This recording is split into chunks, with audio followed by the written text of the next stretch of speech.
piece for this little capsule wardrobe that I'm working on in this round, and on this little dress I want to make sure the colors match from front to back. So let me see if I can pull this back so you can see how I've laid this out. So what I did is I made sure that this little corner on the side seam and this corner on the side seam, where they match up when at the machine, will also match up in color. Here's the little notch in the blue, the notch in the blue. It's not going to be 100% perfect just because of the design, but it's going to be pretty close. So the other pieces in this do not show, so I don't have to worry about the facings. And this is the strap, and I just want to make sure that I lay the strap the right direction for the front. This so that the front design is running the same direction. So I'm going to make sure that I put the strap like that, and then put my facings on, and I'm ready to cut out this last really colorful piece.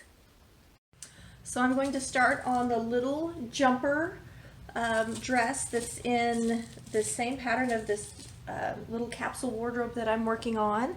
And because I'm doing assembly line style, I'm going to do part one in both fabrics. So this is the little shoulder strap, and we're just going to fold it right sides together like this and sew straight down. It's not very exciting, but it's simple. And I'm going to go ahead and do all 4 straps. And I'm only straight stitching, and when I do straight stitch only, I like to use my straight stitch foot. So I'm actually going to switch out feet. All right, now I'm set up, and I like this just so you can see the difference.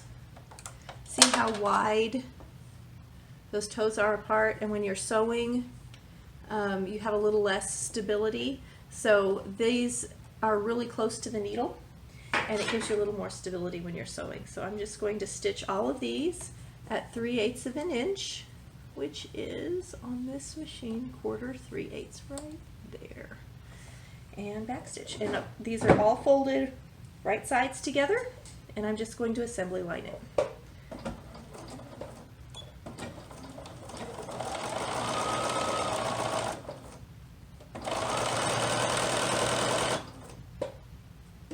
Whoops.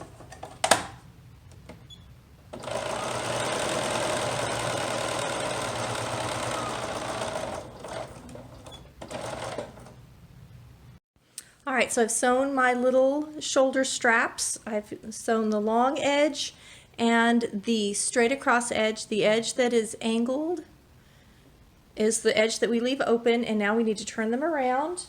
Let me get some scissors to trim up some of these, to give it a haircut real quick, and I'll show you how I turn it. And once we turn it, we're going to press it, and then these shoulder straps are ready to attach. There's a couple different ways you can turn this. I think it's easiest when it's short like this, to start at the opposite end, and I'm kind of poking in the end that's finished off, the sewn end, like that. And then I take a pencil, a wooden spoon handle, something like that. Make sure the lead isn't out if you use the pointy end, which is what I'm going to do. And you don't want to be hard, you don't want to poke it through the fabric, but there you go. Now it's turned inside out. And I wasn't rough, so I didn't fray my edges or anything. And then you can take, see how the little corners are sort of poked in? We'll just take a pin and we'll tease them out. Like this. And now we have nice little corners, and it's ready for pressing. So there's one little shoulder strap. We're going to do that to all of them. Now that everything's interfaced, we're going to pin our 2 facings to each other, and I'm going to sew them here on these little side seams, each one at the serger. I could serge it first and then stitch it, but because it's such a narrow seam allowance, I'm just going to serge it together. So I'm going to do this little tiny side seams for both facings. Next, I've gone around both facings at the little side seam, So it looks like that, and now I'm opening it up and I'm going around the bottom edge. So here's the top edge is squares like this. The bottom is all nice and curvy. So I'm doing that curvy edge next because it doesn't get turned or stitched on the bottom edge to anything, so I want to make sure it's nice and finished. So that's my next step.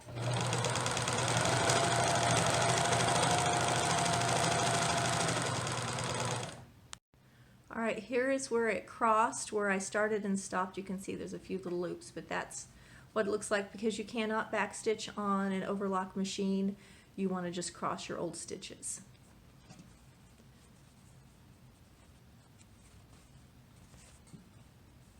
Making sure my seam allowance is pressed to the back facing.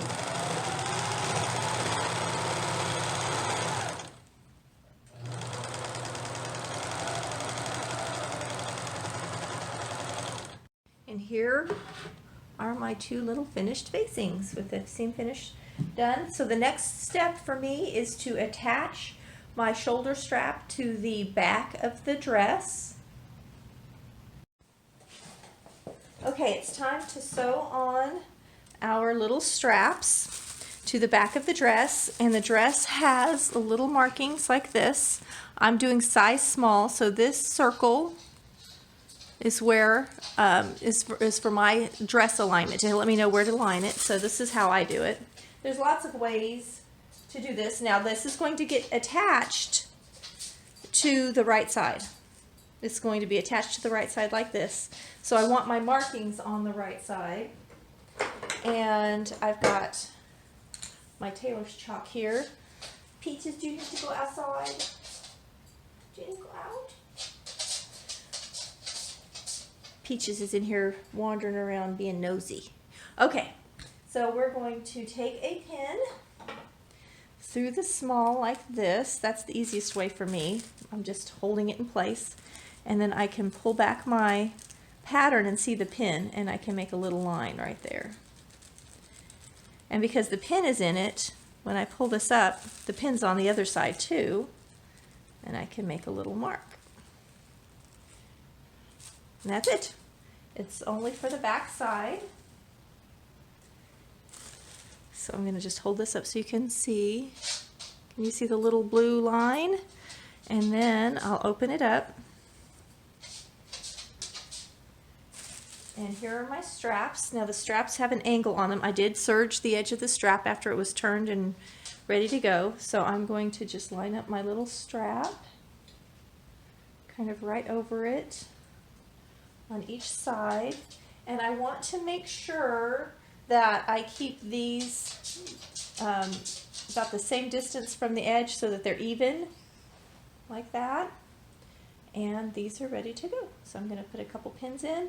And I'm just doing, the facing's going to come across and catch this too, so I'm going to just do a little quick little basting stitch to hold it in, but I'm going to do it to both fabrics first. So I've done it to my pretty rainbow fabric, and now I'm going to do it to my little toadstool fabric, and then I'll baste them in.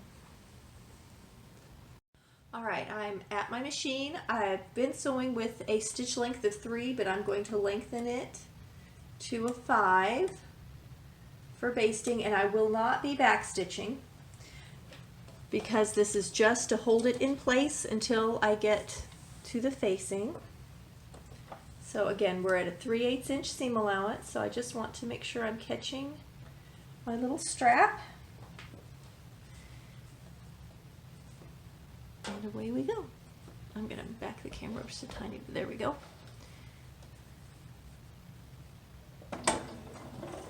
Oh, such a habit to backstitch, but I don't need to backstitch on this.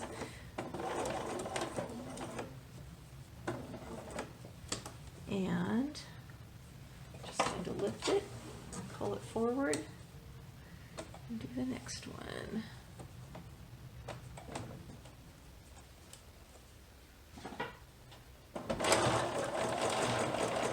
All right, and now I'm going to do the next little dress the same way. Alright, so this is how the little basting stitch looks, and it's literally just holding it on until we get the facing in. Now we're going to go ahead and do the side seams, put front and back together on both dresses. I'm going to start serging my side seams, and I just want to show you, I use the little front notch marking on my pattern to help me keep straight my front and my back. They're really similar but not quite the same, and the garment just won't go together right if you don't pay attention. So I just use that one little front notch marking to make it easy. And now I'm going to sew these together with the right sides together. The front of the garment is on top, and that's because I like to have the my serger stitch, the right side of the serger stitch on the front of the garment. That's me being super nitpicky, but I do prefer it that way.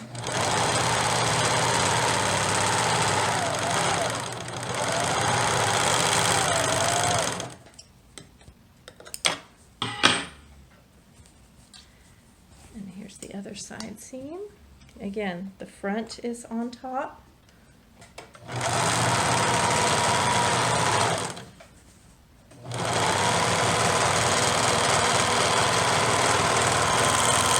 And now that I've gone and done both side seams, I'm just going to open this up, and I'm going to go around the hem, and again I'm going to make sure my side seam is pushed to the back. And that's one of the reasons why, let me open this up all the way. It's one of the reasons why I like to do the pretty side, or the top side of the serger stitch, on the front side of the garment, because I always can tell this is the front because that's the front of the serger stitch. So when I push it so that I see the pretty front, it's automatically going to get pushed to the back. So now I'm going to flip this over because, again, I want the pretty side on top, what I consider to be the pretty side, which is the top serger stitch. And around I go.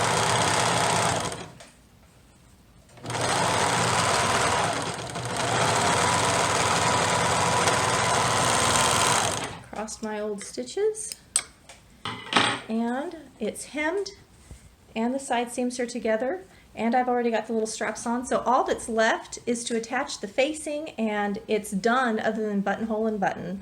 So I'm going to go ahead and do my rainbow dress the same way, and then I'll show you.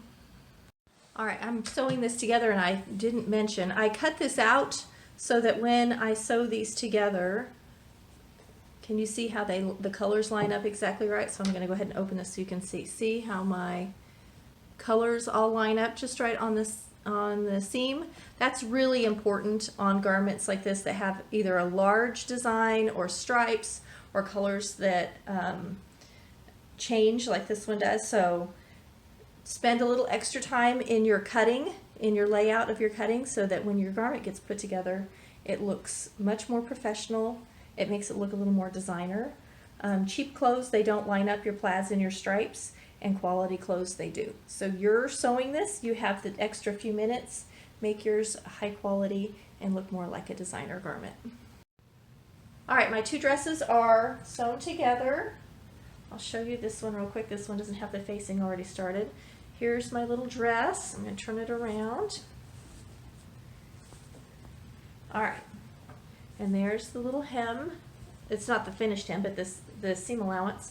I did cut in the fronts of my facings and my dress the little notch, so it makes it easy to tell. And now I'm just sewing, I'm pinning on my facing to the dress. And because the facing has the interfacing on it, it's made it more stable. It feels like it shrunk, but it really didn't shrink. It just made it so that it has zero give now, where this fabric is a little softer and has a little more give. So we're going to line up our corners in the front, our little corners in the back, and then our side seams at the facing and at the dress.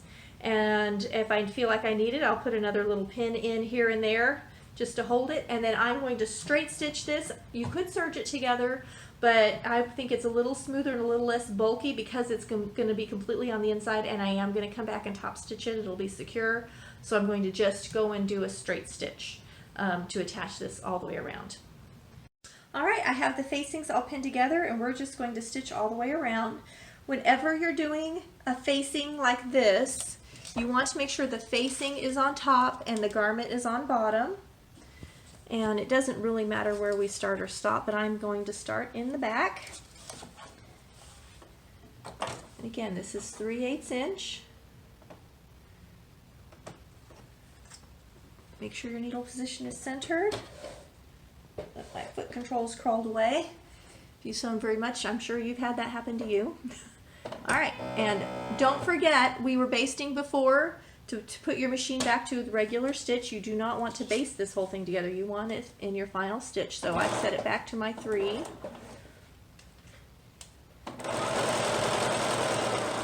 Make sure your little straps are straight.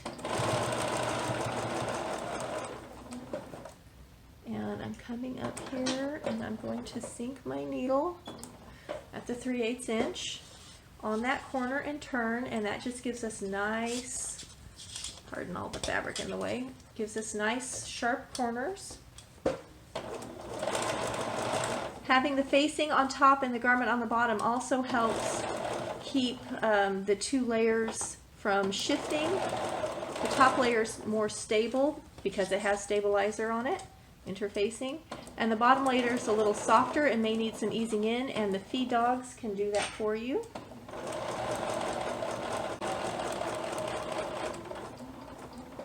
Okay, slow down as I get to the corner so I can measure my 3/8 and turn.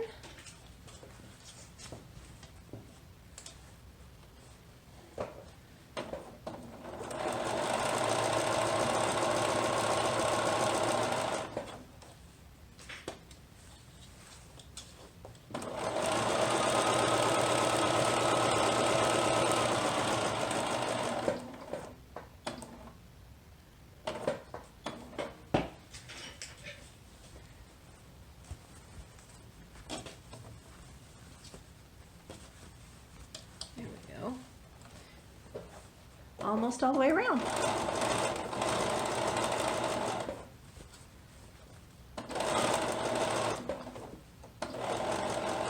Whoops. Right over that pin.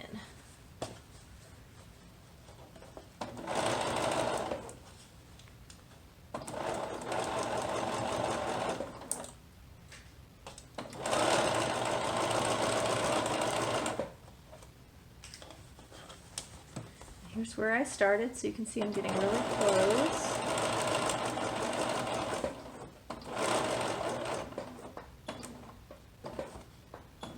All right, my final corner. Did not have to leave an opening because of how this is done. You just sew it all the way around in one solid motion. I'm sewing back in my old stitches and doing a couple little back stitches there, and I have completed it. So now we're going to give it a haircut, and it's ready to turn around. One thing I'm going to do before I turn and press it is take care of these little bulky corners. So this is the corners, and I'm going to come across it like this and trim off all that excess. Now you don't want to do this till you've checked and made sure everything's happy and okay. But what that does is it gives me a nice sharp corner when I turn it around, because there's a lot of fabric in this little bulky thing. And so now when I turn it, this one's in the back, I can get a much sharper little edge. See that? And also see, I don't know if you can see, this is a curve and it kind of bunches a little bit. So we're going to come in on that curve and do a few little snips, and I'm actually going to use, instead of my big gingers, I'm going to use my applique scissor. So it's just a little smaller and nice and sharp. So here's the curve. Turn it this way with the facing up so you can see. And we're just going to make a couple little snips to release that curve, and now it's going to lay a lot nice. So you don't have to do on the straight areas, just where it's the curve's pretty tight. And again, you always want to make sure you've got caught both layers and that you don't have any slippage before you do this. All right, so I'm going to do that all the way around. This is how it looks. So when I turn it now, I have a nice sharp point, and look at how smooth that curve lays. Now I am going to top stitch all the way around this, and that's going to hold that facing down. If you did not want to top stitch, you can take your little facing edge after you've pressed it to your seam allowance like this and stitch just on the inside, whoops, stitch just those two little pieces together on the inside like that, and that'll help hold your facing down. But I'm going to top stitch. I may do that as well, but I'm going to top stitch all the way around. So I'm going to go ahead and do the rainbow dress the same way. All right, I have both dresses facing attached now, and they are almost done. And I am about done for today's sewing. When you see me next, it'll be the next day, because I have to pick up thread that I want to I can top stitch this one because it's going to be white. I'm not sure about the rainbow one. And then for the two knit garments that I'm doing, I also need some thread colors for those. So I'm just flipping this around. And I might go ahead and top stitch this one today, and then I'm going to call it a day. I am not going to do buttonholes or buttons yet because I don't have them. And I'm not going to put in a buttonhole until I know exactly what size. I would love to find a little mushroom or toadstool type button, but I may not be able to. So I'm just flipping this around, smoothing it out, making sure my corners look good. I'm going to give a press around the facing. I'm just going to show you how nice that looks. Here's the little armhole.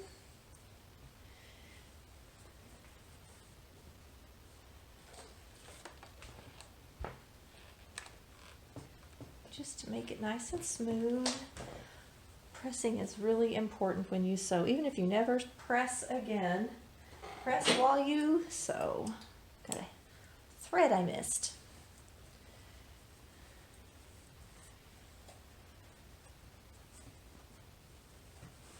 Whenever you press, you want to make sure it's all smooth on the bottom side, that you don't accidentally press in a pleat or a wrinkle.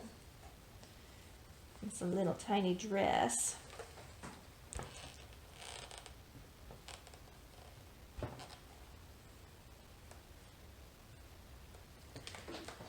see some more little threads right here.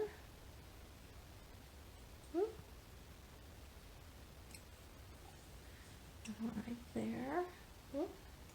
Alrighty, and then red fuzz. And now I'm to the back.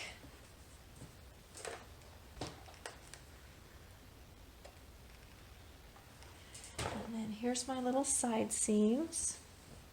I haven't even pressed those yet, so I'm just going to flip this like that.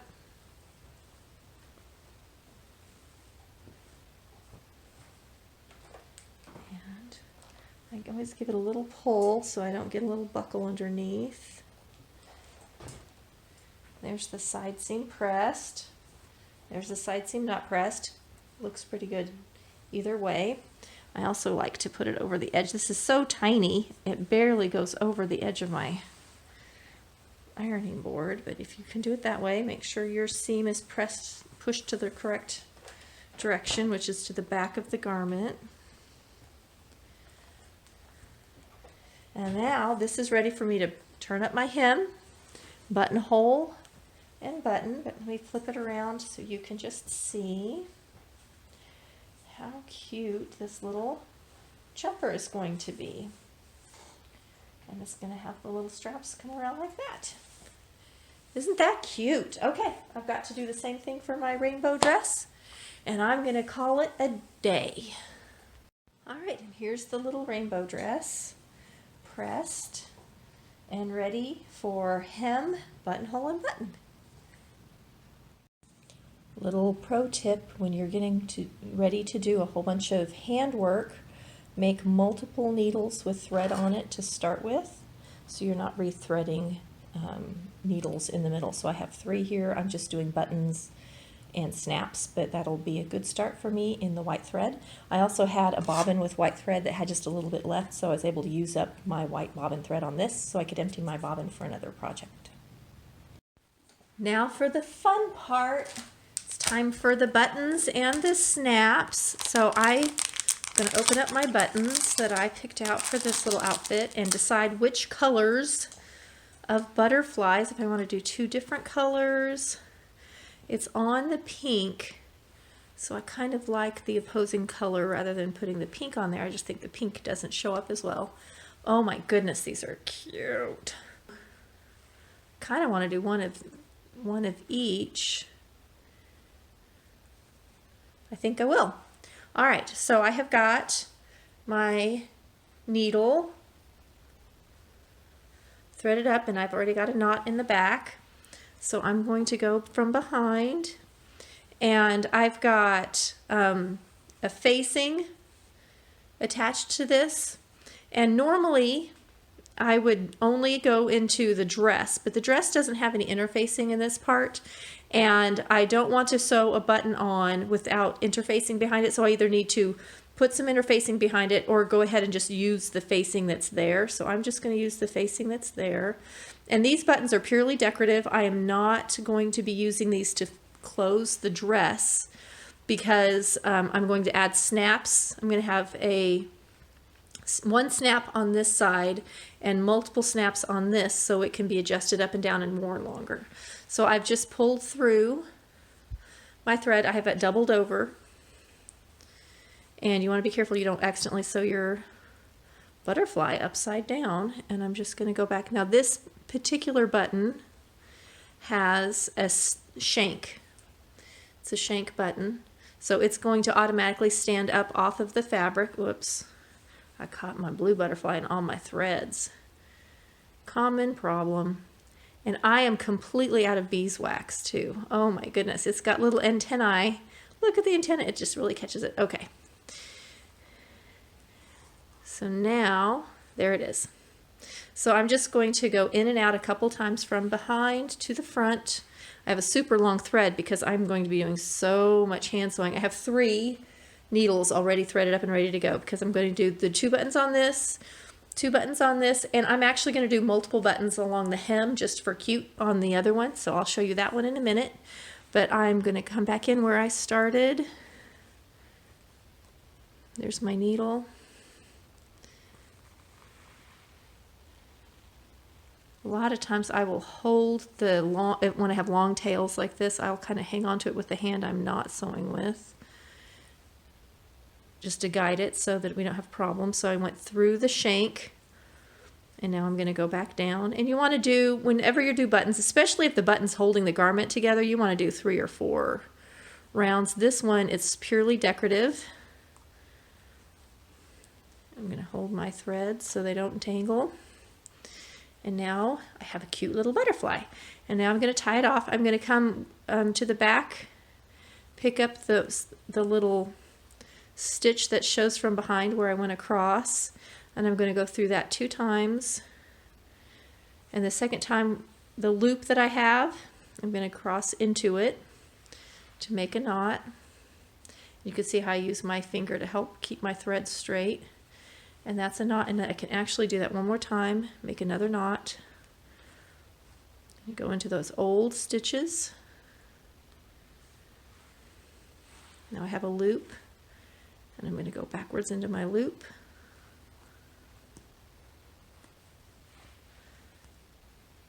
I've got a knot now. You can see there is a little knot there on the back side, and I'm going to trim my little thread off.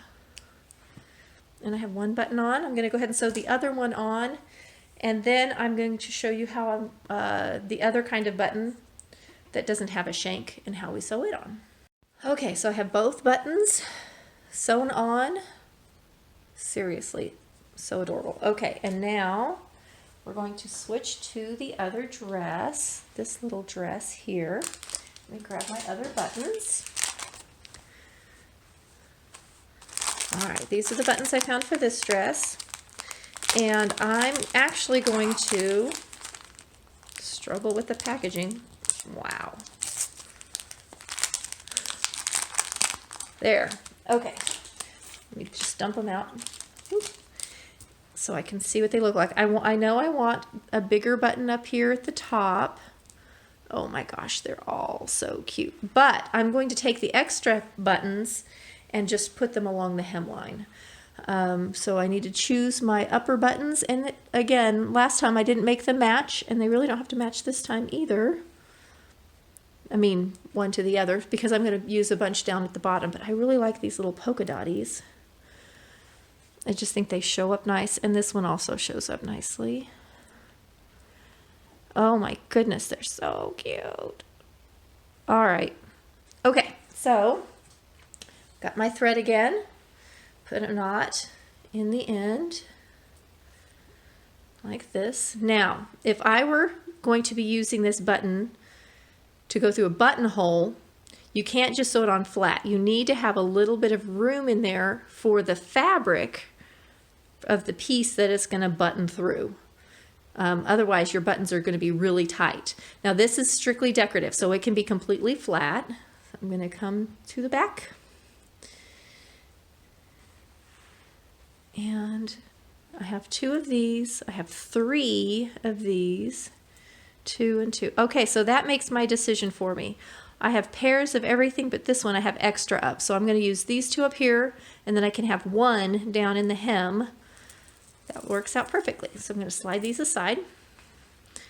And I've just come up in the place where I want my button to be. I'm going to come through one hole, go back through the other, and down, really close to where I came out. Now, if you're going to be sewing this to go through something, you're going to sew it differently. This one's going to be flat. If I were going to sew this so that it was going to be actually functional, let me make this tight for a minute and show you the inside. Can you see this?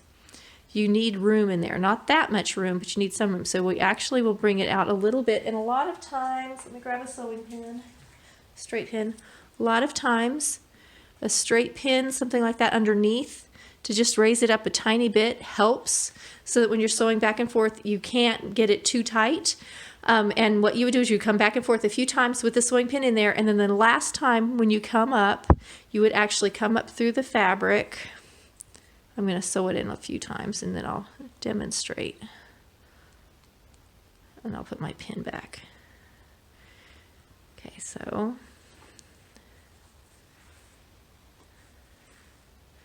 you always want to have 3 to 4 stitches. Now I've got my thread doubled too, which really helps. And I'm really trying to go back and forth in pretty much the exact same spot from behind. That also makes the button a little more stable and won't make it wobble all around. So let's say I've done this my multiple times that I need to. I'm going to come back up, but I'm not going to come through the hole of the button. I'm coming up behind the button, and then you actually will wrap around and kind of create your own shank like that. I don't know how well you can see it, but that's what you would do. That creates a shank, and then you can come up and through if you want to. Once I've created the shank though, I don't. I just go right back into the back and tie it off. So it's not too loose or floppy, but it does have it sort of like creates a thread shank for it, and then it will go through the fabric better. You also want to make sure that it doesn't twist so that your button holes are the wrong direction. I want my buttonhole to be side to side like that. And then you just finish it off from behind. You have a little stitch back here where you went back and forth when you were going up and down through the buttonholes. So I'm going to do that a couple times to tie off a knot. And that one button is done. All right, I'm going to do the next button, and then I'll show you how I'm going to do the buttons along the hem. I'm just going to show you how I did my spacing. Here's my center of my dress with my large button, and then on each side of the center I'm going to have 6 buttons. So 1 inch out from the center of this, I've made a pin. So this would be a 1 inch, and then 1 inch, 1 inch, 1 inch, 1 inch, all the way around. And I'm going to do that on both sides of the dress, so that when it's time to sew, I can just center this right on the pin for each one, and I'm ready. And when I took the pins, after I took the buttons off, after I decided the order I wanted the buttons, I just laid them, kept them in the same order, right below where they're going to be sewn on, and I have the others over on this side. I used up my 3 pre-threaded needles, so I just re-threaded 2 more. I only have 1 button left for the bottom of this hem, but I also have snaps to do for both dresses. So I have 2 more ready to go needles, and I also ran upstairs real quick and made myself a nice coffee. Look at how everything matches. There's a theme going on here. Because I'm freezing. I'm in the basement and it's a beautiful day today, but because it's so pretty, the heat isn't coming on and it makes it chilly down here in the basement. Oh man, I already moved my pin before I realized I didn't have enough thread. So I've got to remeasure real quick. And I'm going from the center of this button over. So I can pretty much stay on track. The other thing I could do is see how far from the side seam my button is on the other side. And down here, I could measure that and make sure that this one comes close, so I could I just want to make sure that my buttons have a nice even spacing, and that's perfect. So now I'm ready to sew my last button on the hem, and then we're on to snaps. All right, we're sewing on snaps. I've already sewn on the little nose side, the little pointy side on the dress behind the button, and now I'm going to take the side with the hole that it snaps into and sew it to the strap. I'm actually going to sew a couple of these on the strap so the strap becomes adjustable, and I might actually sew a couple more of this side on this dress too, so that you could actually snap both in and make the strap nice and stable. We'll see as I go, but for now I'm going to put this in, and I did put a little bit of interfacing. I went back, I didn't interface the whole strap. I would recommend doing that. I didn't, I just completely forgot. And afterwards I thought, oh, I should have had interfacing down here for snaps or buttons. And once I started going, I realized I didn't want a button, I wanted to do snaps for adjustability. So I'm going to just stick this on about right here. You do want to have interfacing behind this. Now I like to hide my knots whenever possible, so I'm going to just drop that for a minute and just bring my thread through. There's my little knot. It's not real noticeable. I'm going to put the snap right over the top of it and hide that knot so you don't see it at all.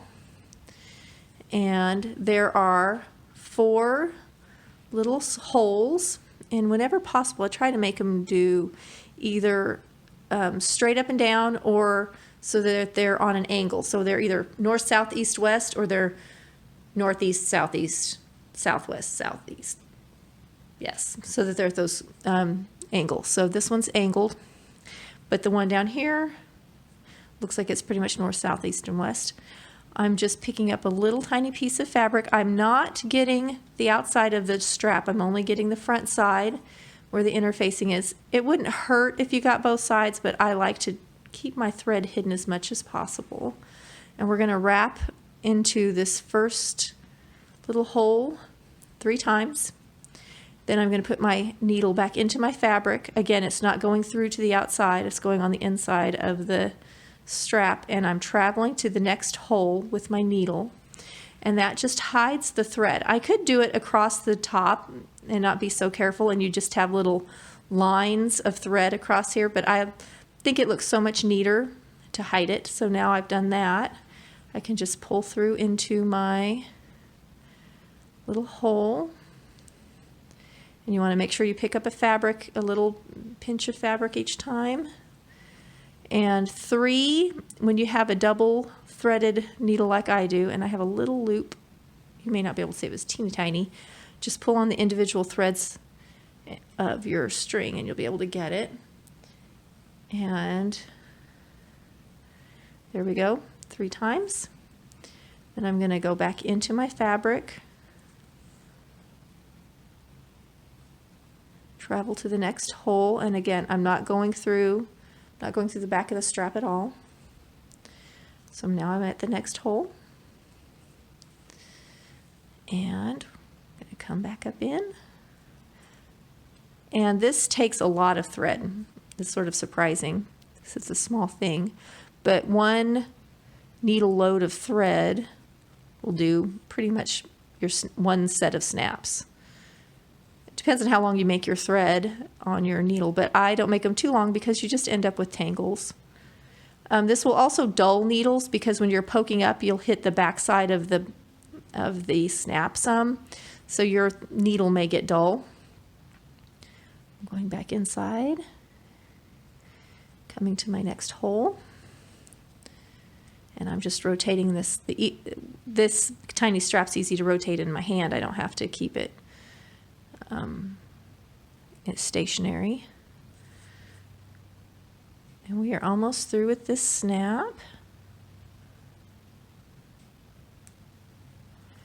All right, there's my last third. So now I'm going to go back in and come back to where I started. So I've kind of made full circle here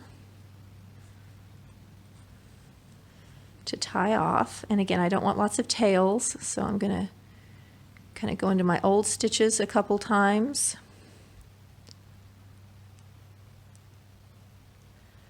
Not trying to make them tight or ugly or anything, just to make it nice and secure, kind of making some little loops in it, like that. And now it's ready to cut off. And I have one little strap, like that. And I think I'm going to go ahead and do another one because I know that way it can grow with the child, so it can be shorter. And then as they grow, they can bring it up. So I'm going to do that now to finish this dress. And on this dress,